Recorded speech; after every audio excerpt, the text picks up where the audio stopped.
La première fois qu'on m'a dit que j'avais un problème avec l'alcool, j'étais très jeune, j'avais 17 ans. Parce que j'avais une copine qui était plus jeune que moi, et sa mère, au bout d'un moment, voulait plus que sa fille sorte avec moi, parce que, je cite, Charlotte est alcoolique. Dans Reprends le contrôle, podcast signé L'Essentiel par Massif, 4 témoins ont choisi de raconter leur consommation. Parce que, comme le confirme la psychologue Jessica Sautron, on peut tous être concernés par l'addiction et ça commence tôt. Sobre depuis plus d'1 an, Charlotte, 28 ans, sait que l'alcool ne pourra plus jamais faire partie de sa vie.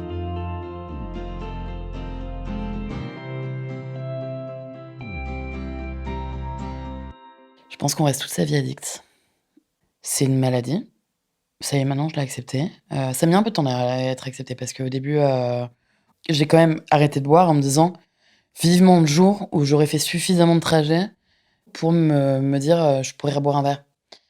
Mais en fait, non, c'est absolument impossible. Donc oui, je serai toute ma vie addict.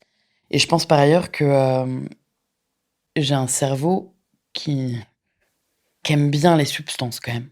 La première fois, c'était en vacances. C'était de la Smirnoff Ice. Et donc ça, c'était mon premier verre. Hyper accessible. J'avais 13 ans et demi. La Smirnoff Ice, c'est une limonade, quoi. Mais en fait, c'est de la vodka. Et moi, j'étais au Portugal en vacances.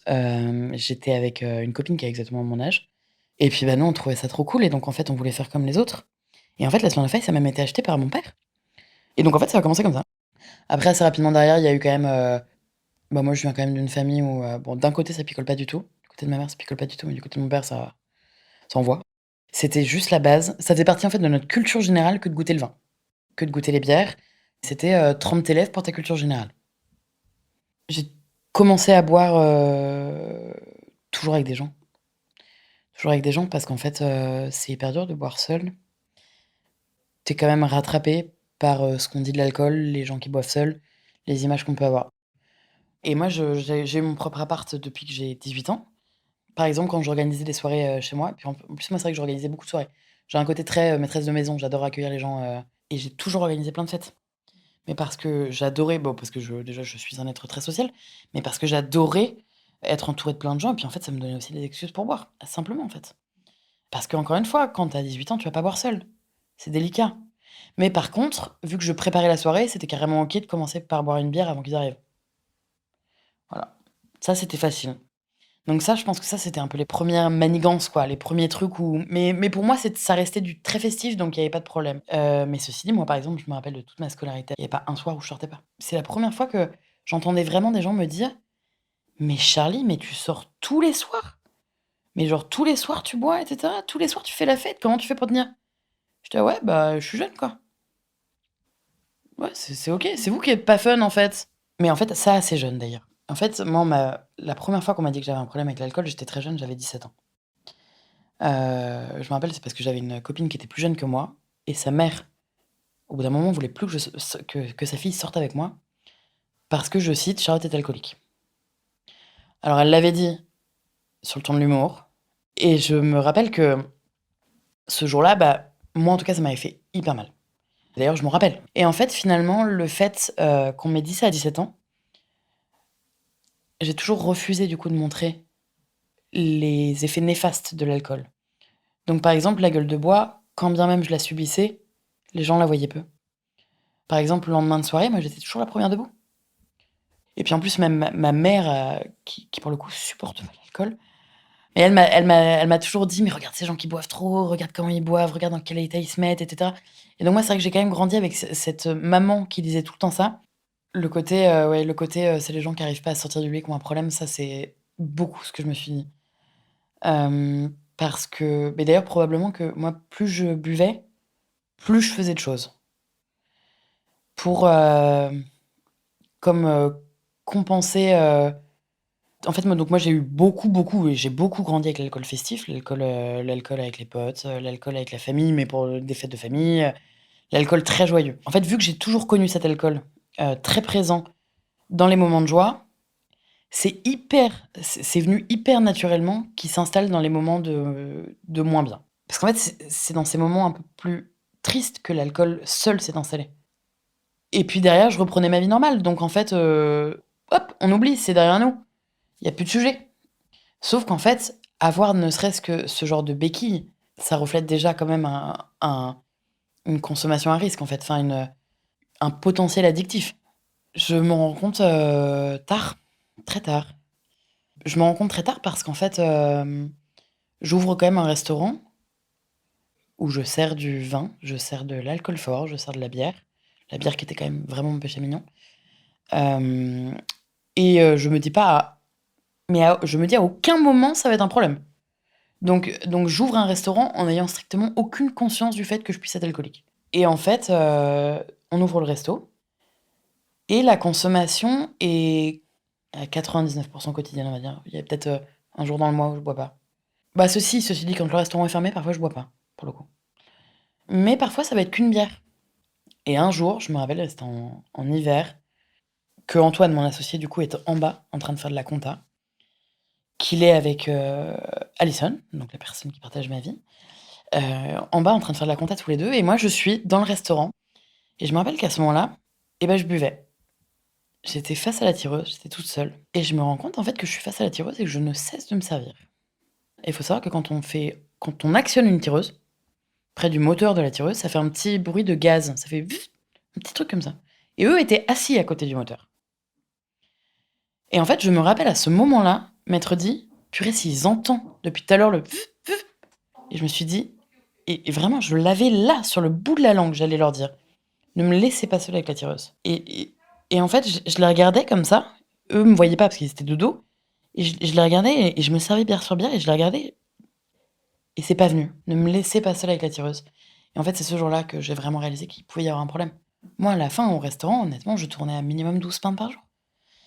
Et ce jour-là, je l'ai pas dit. Et je me suis dit: «Bon, bah, voilà, là, il y a un petit sujet». Donc moi, je reste persuadée qu'il y a toujours un électrochoc et bah, moi, c'est la personne qui partage ma vie qui a fait cet électrochoc. Je lui dois beaucoup et je pense qu'Alison, c'était la seule personne que j'étais encore capable d'écouter. Et en fait, ce qui s'est passé, c'est que c'était un soir, je venais de me faire opérer, d'un genou et j'étais au restaurant. La première bière entrait dans la deuxième, entrait dans la troisième, la sixième, la bouteille de Mène tout salon, le je rentre. Je rentre en béquille et je me dis: j'arrive chez moi, on est au 5e étage sur l'ascenseur. Je monte péniblement et je me casse la gueule. Et en fait, Alison avait entendu ce bruit-là. Bah, elle me récupère dans l'escalier et là, ça part en vrille. Là, en fait, j'ai beau être très alcoolisée, je me rappelle parfaitement de ce qu'elle m'a dit. Elle me dit: «Mais tu as un vrai problème avec l'alcool, en fait». Et elle me dit: «Et moi, j'ai du mal à te voir comme ça, tomber. Tu as pas le droit de me faire tomber avec toi.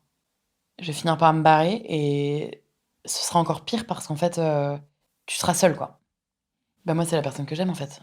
Et en fait, coup de bol, j'arrive à avoir un rendez-vous avec un addictologue le lendemain. Moi, je vais chez l'addictologue en disant, «Bonjour monsieur, paraîtrait que j'ai un problème avec l'alcool». Paraîtrait. Jusque-là, c'était OK. Là, visiblement, on a quand même voilà. Et en fait, s'ensuit une phase de diminution. Et en fait, je me rends compte que c'est pas possible. Parce que je suis en permanente négociation avec mon cerveau. Un bon matin, du coup, j'arrive chez l'addictologue et je lui dis: «Mais en fait, j'en ai ras-le-bol, en fait. Je sais pas boire avec modération, je ne sais pas». Et là, mon addictologue me regarde et me dit: J'attendais ça, en fait, j'attendais ce jour-là». Et il m'a dit: «Bah, c'est maintenant que j'interviens vraiment. Je suis là aussi parce que je vais vous prescrire un traitement». Donc je suis sous, traitement, pour sevrage alcoolique. Et là, donc ouais, donc ce jour-là, du coup, c'est la fin. Et depuis, je revis. Il y a eu des moments d'enfer. Moi, j'ai eu la chance de sortir de enfin, non, encore une fois, on sort jamais de l'alcoolisme. Mais j'ai la chance d'être sobre, jeune. Parce qu'en fait, je me suis construit, en fait, enfin, je me suis construit en tant que femme, en tant que personne, avec l'alcool. L'alcool a toujours été là. Donc en fait, là, aujourd'hui, je me construis vraiment moi. Et là, en fait, je retrouve les gens. Je retrouve les gens, je retrouve Alison, sans alcool. Et franchement, beh, j'adore toutes ces premières fois, en fait. C'est génial, c'est trop bien. C'est c'est pas facile, mais c'est trop bien.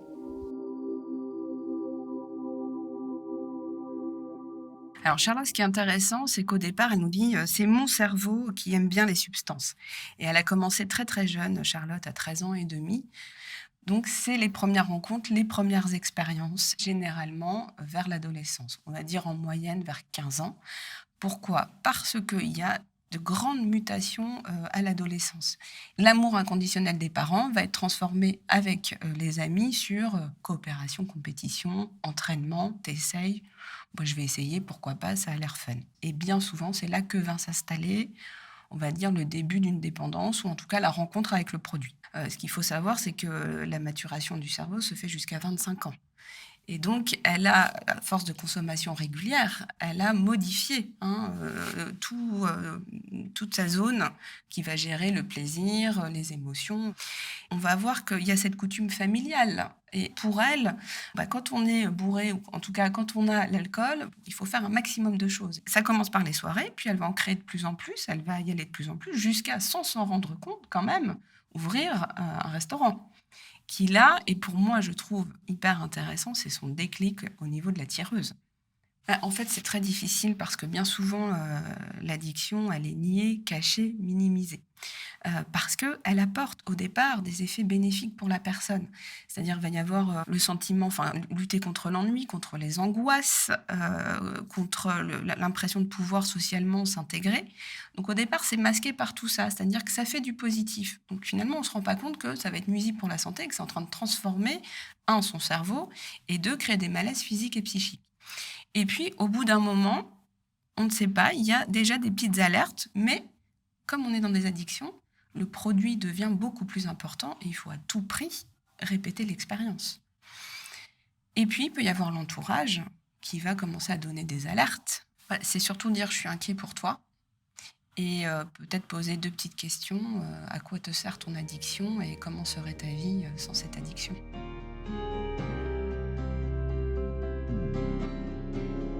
Retrouvez tous les épisodes de Reprends le contrôle sur vos plateformes d'écoute préférées, Apple, Spotify, Catsbox ou encore YouTube, et sur le site l'essentiel en un seul mot.massif.fr.